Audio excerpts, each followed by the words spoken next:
Alright guys, in this video we're going to be answering 5 questions. Now every single Monday I make this post right here inside of the POD Ninjas Facebook group asking you to submit questions to me. So we're going to be picking 5 from the most recent posts and I'll be answering them here in this video. If you are new to the channel and you're trying to start a print-on-demand store, stick around or check out the rest of my content because I upload videos every single week that could help you to get started. I'm putting on the screen right now some timestamps that are going to show you the times of the various questions here inside of this video in case you wanted to skip ahead. However, as always, I always would appreciate if you would just watch the entire video. But if there is something that interests you and you want to skip ahead to it, you can definitely do that. But before we jump into the video today, I need you guys to do one very important thing. This is perhaps the most important thing that you can do when you are starting a print-on-demand store or watching my YouTube videos here, and that is to hit the like button. I'm completely serious. When you hit the like button,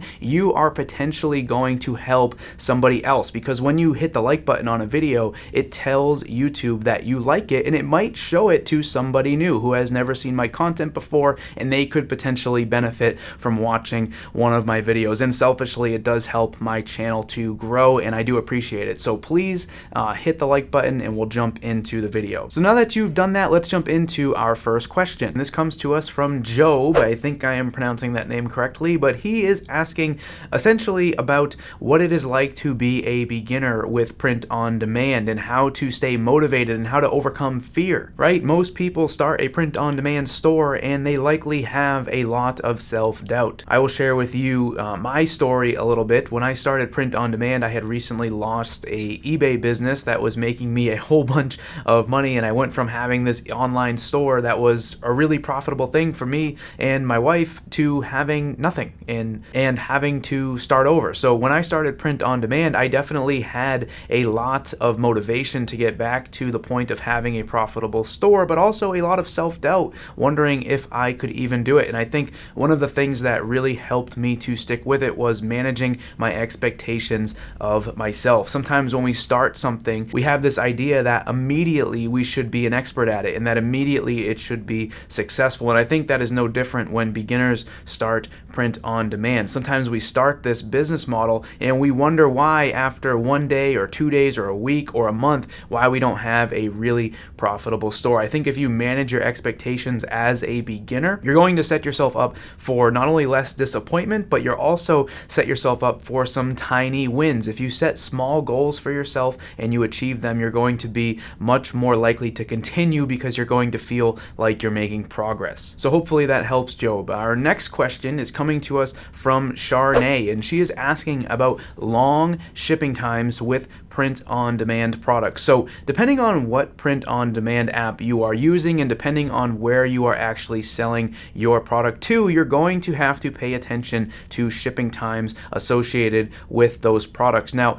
I don't know what print-on-demand app you guys are using, but I recently made this video here where I detailed 10 print-on-demand apps that you should try in the year 2021. So check those out. Those are definitely apps that I would recommend. However, back to the question here, how do you convey to your customers about long shipping times? Because sometimes no matter what you do with your print-on-demand app, it could take 1 week, 2 weeks, or even 3 to 4 weeks depending on where the item is shipping from. Now, I definitely understand the sentiment here with the question is that it's bad to keep customers waiting. I've definitely been there. A lot of the products that I've sold over the past 5 years have been products that ship from China, and I'm selling mostly to the United States. So that means that people are going to have to wait a long time. And if you look at the estimated shipping times from some of these apps, they can often lead to waiting for about a month for a customer to receive their product. And the worst thing you could ever do is write on your product page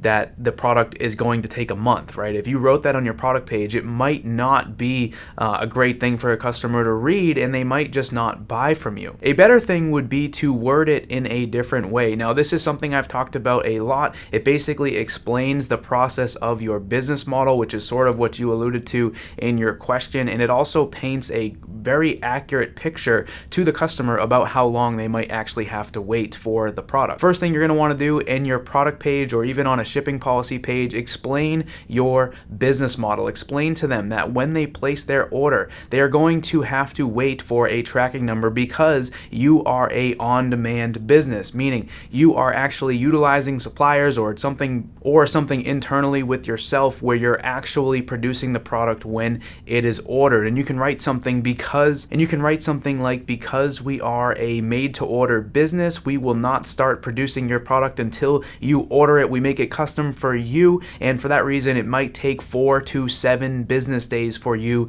to receive a tracking number. You can then write, as soon as your item is produced, we will ship it immediately. However, our shipping times are quoted by the carrier as taking 4 to 12 business days. And what you just did by writing that is, first you told them 4 to 7 days for a tracking number, and then you said 4 to 11 business days for shipping. And what you just did is you told them that it could take up to 18 business days for them to receive their product. And as you guys know, a business day is a Monday through Friday, right? So you're really telling them about 22 business days, which in most cases is going to work for the product that you are selling. And then what you would do is, if somebody has a question about it, if someone ever emails you and asks where their product is, you would just simply reply to them and let them know how many business days it has been since they ordered. You can refer them back to your shipping policy page and even explain a little bit more about your business model. And then worst case, you offer them a discount code for a future purchase. This is something that I've done numerous times in the past, and it has usually worked out just fine. The next question is from Lee, and he is asking about what is the most important thing that you need to have on your product page. Now, this is something that I honestly talk about all of the time. I have numerous videos here on my channel where I review people's stores and take a look at their designs and the way that they've set up everything on their store, right? And obviously with a product page, this is a pretty important page, because if you're running any sort of an ad or if you're making a post on another social media platform, odds are you are linking somebody to your product page. This is where you need to close the sale. Now, I will say before I answer your question that one of the biggest mistakes that I see people make with their product page is that they don't put any effort into it at all. If you go to the homepage of their store, you will see tons of images, you will see logos, you will see information about the brand and about the store. And then when you go to the product page, all you see is a simple, plain mock-up with the generic description from the print-on-demand app. That's the worst thing you could ever do. You want to make sure that you're putting the same amount of effort into your product page that you are into your homepage, and you can do that by making sure that you have really nice product images. If you need to go somewhere else and source a mock-up, you should. You should also be deleting the entire generic description that is generated from the print-on-demand app that you're using when you create the product. Writing 2 to 3 lines about your brand and your product description, and then also telling them a little bit about your product inside of your description is definitely something that is important. Sometimes I even add product images into my description as well. This works especially nicely when you are optimizing for mobile phones. When you're scrolling a product page and there's a good description and there's good product images listed down in the information about the product, it works for a good looking store, and that is typically how I like to optimize things. So to answer your question, what is the most important thing? I think it is branding, right? And when I say branding, what I'm talking about is the perception of your store in the eyes of the customer. If you don't have branding on your product page, you're just going to look like another online shop, and they're not going to give you their money, and they're just going to leave and go find a product somewhere else from a more credible store. The next question is from Alex, and he is asking about upsells. He asks, what is your recommended product for upsell? Now, to really answer this question, I want to explain to those watching what an upsell is and really my recommended strategy for using upsells. Now, first and foremost, an upsell is simply when you're just making another offer to somebody about a product. And when you are selling on Shopify, there are a few ways that you can do this. You can use various apps that you can install from the Shopify App Store that will allow you to make an upsell offer to somebody. It's an important distinction to make, though, because there are 2 times when you can make an upsell offer. The first is called a pre-purchase, and the second is called a post-purchase. Now, a pre-purchase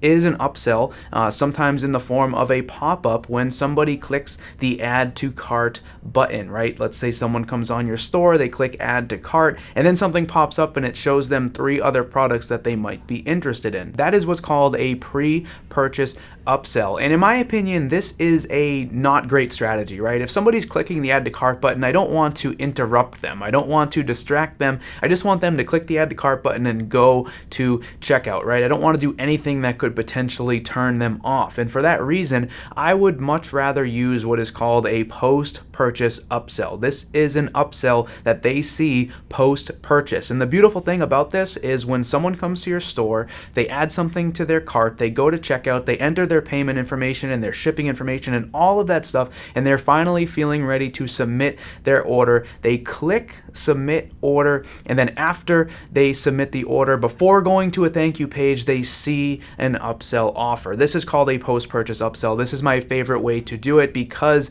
no matter what they do, if they say no or if they just close their browser, you're still getting credit for that original sale. You're not risking turning them off by making another offer because they already submitted their order. And the best part about this is if they say yes to it, all they need to do is click yes and they are automatically charged for that upsell product. This is the best way to do upsells in my opinion. To answer your question, Alex, I think the best strategy here is to pick something that is relatively low price. You want to make them an offer that they cannot refuse, right? You want to show them something that is great value and also somewhat of a bargain. It's a good idea to do a heavy discount here on the upsell. Really, your goal with the upsell is not to make a ton of profit, but just to make a little bit more on the order. So something low ticket like stickers or a t-shirt or even mugs or something else that is a little bit lower in price, but can also make you $5, $10, or $15 in extra profit. The worst thing you could do would be to sell a canvas like what you see behind me that costs over $100 as an upsell. You'd probably have a very low conversion rate on that, and it really wouldn't add too much extra profit in the scheme of things. The idea would be to try to get at least 30% of the people that place an order to take your upsell, and if you do that, your ads or however you are promoting your products are going to be much more profitable in the long run if you are choosing something that is a little bit lower price but also makes you some good margin. Now our next question is somewhat of a super beginner question, but I wanted to include it here in case anybody else had a question like this. But this is from someone named Irish, and they are just basically asking about domains. They're saying that they are seeing a lot of Shopify stores that have a .myshopify URL. If you don't know what this is, basically when you create a Shopify store and you create it, right, you launch it, you're given a URL, a web address to get to your store, and it's something typically like yourstore.myshopify.com. And if you go to that URL, it brings you to your store. And this person is asking about how people get a different domain on there, something more branded like yourstore.com or something like that, basically